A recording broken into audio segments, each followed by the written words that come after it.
যখন কোনো বান্দা সূরা ফাতিহার একটা করে আয়াত বলে আলহামদুলিল্লাহি রাব্বিল আলামিন, সঙ্গে সঙ্গে আল্লাহ জবাব দিয়ে বলেন হামিদানি আবদি, বান্দা তুই আমার প্রশংসা করলি। আর রহমানির রহিম যখন বলে আল্লাহ বলেন আসনা আলাইয়া আবদি।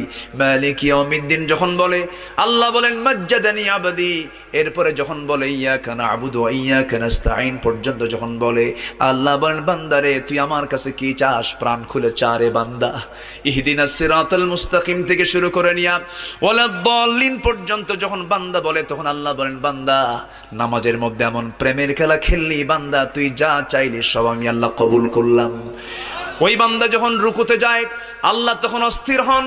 ওই বান্দা যখন সিজদায় যাওয়ার জন্য প্রস্তুতি নাই, সমস্ত ফেরেশতাকে ডাক দিয়ে বলেন ও ফেরেশতারা, এই বান্দাগুলো আমাকে দেখলো না, রাসূলকে দেখলো না, কোরআনকে দেখে হাদিসকে বিশ্বাস করে আমাকে খুশি করার জন্য তার সবচেয়ে সম্মানজনক